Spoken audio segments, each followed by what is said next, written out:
في الأنبياء والمرسلين أما بعد وعن أبي سعيد الخدري رضي الله عنه أن رسول الله صلى الله عليه وسلم قال في قل هو الله أحد والذي نفسي بيده إنها لتعدل ثلث القرآن.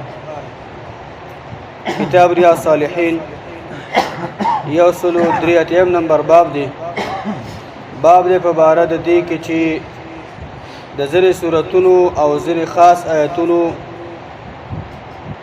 باره کې تیزی دا په دې باب کې ورکولی کېږي. دویم نمبر حدیث ته ابو سعید الخدری رضی الله عنه روایت دی چې یقینا رسول الله صلی الله علیه وسلم فرمایلی دی قل هو الله احد سورت باره کې د الله پیغمبر ویلی دی والذي نفسي بيده.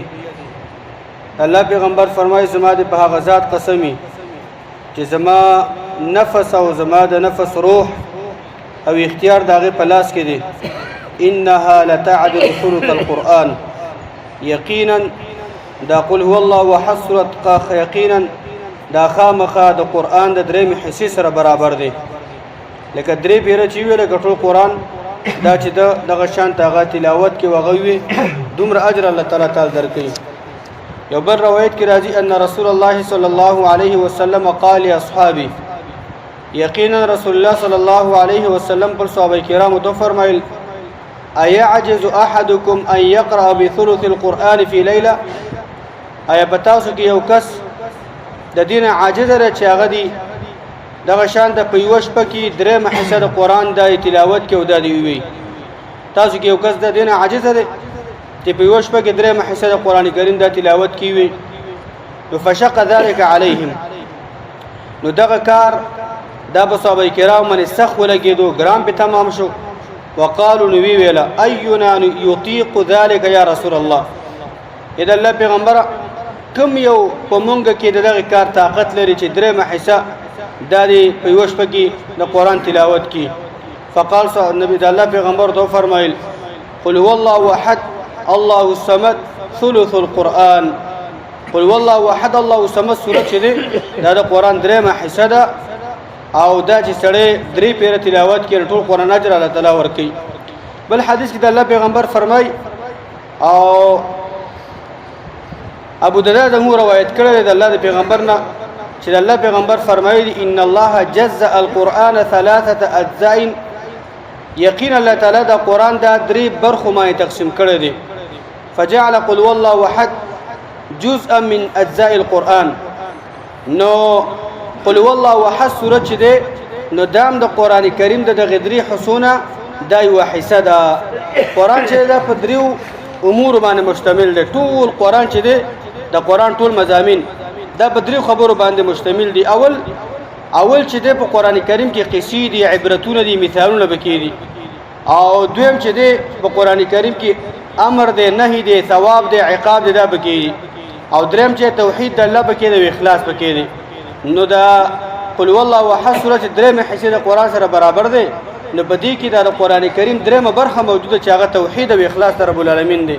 نو سره چې یو ځلی وي نو هغه ته دغه دي دومره اجر الله تعالی ورکړي چې درېمه حصہ د قرآن کریم تلاوت کی. درېم نمبر حدیث ته او دا حدیث هم د ابو سعید الخدری روایت ته دا وی ان رجلا سمع رجلا يقرأ قل والله احد. ويقينا یو سړی د یو بل سړی نه واورېدو چې دی بل سړی دا ویل چې قل والله احد سورته ویلا يرددها فلما اصبح جاء الى رسول الله صلى الله عليه وسلم فذكر ذلك له. نو دا بل سره چې دا قل والله احد سورت دا چې ویلا وې دغه شان ته بار قل والله احد سورت ویلا تر دې چې دغه شان سحر نو دې ویلا قل والله احد سورت. نو کله چې سحر شو د الله پیغمبر صلی الله علیه وسلم ته دغه بل سره راغی چې دې بل نه اوریدلو. نو وکانه الرجل يتقالها. نو دغه سره چې دا کوم دې بل نه اوریدل کړي قل الله احد سورت ته اوریدلو. نو دې دا قل والله احد دا سورت دا کم غنو چې ګور دا بل سره لګي دا بار لګي قل والله احد سورت وی نو دا خو چې کم اجر والا دی ولی نور اعمال نه کوي. نو د الله پیغمبر صلی الله علیه وسلم چې خبره وکړه چې دا پلان کې سړی لما واورید هغه بار بار قل والله احد سورۃ ویلا. نو فقال رسول الله صلی الله علیه وسلم الله پیغمبر ته فرمایل والذي نفسي بيدي زما د باغ ذات قسمی چې زما نفس داغه پلاس کې دی انها لتعدل ثلث القرآن یقینا دا سورۃ قل والله احد سورۃ ته خامخا دا برابر د درې حصے د قرآن سره درې حصے د قرآن سره او د الله پیغمبر دا خبره په قسم سره کوي. دا بل روایت ابو هريره نه روایت چې یقین رسول الله صلی الله علیه وسلم فرمایلی دي قال في قل والله احد دا الله پیغمبر د قل والله احد سورۃ بارکه فرمایلی دي انها تعدل ثلث القرآن دا روایت امام مسلم دی. یقینا دا قل والله احد سورۃ دا د درې حصے د قرآن سره برابر دی درې حصے د قرآن سره برابر دی. دا بل روایت ته انس نه روایت ته داوی ان رجلا قال یقینا یو سړی ویلا یا رسول الله اے د الله پیغمبره انی احب هذه السوره یقینا د دې سوره سره ډیره مینه کوم قل والله احد الله پیغمبره قل والله احد سوره زما ډیره مینه ده. د الله پیغمبر تو فرمایل ان حبها ادخلك الجنه یقینا د قل والله احد سوره د امینه محبت د بتا جنت ته داخل کی دا بر جنت ته بوزي. یو بل روایت کې راځي روایت امام احمد دی ابو هريره روایت کې چې نبی صلی الله علیه وسلم د یو سړی نه واوریدل چې قل والله احد سورۃ ویلا الله پیغمبر یو سړی نه واوریدل قل والله احد سورۃ ویلا نو د الله پیغمبر داغه باره کې ویل واجبت واجب شو.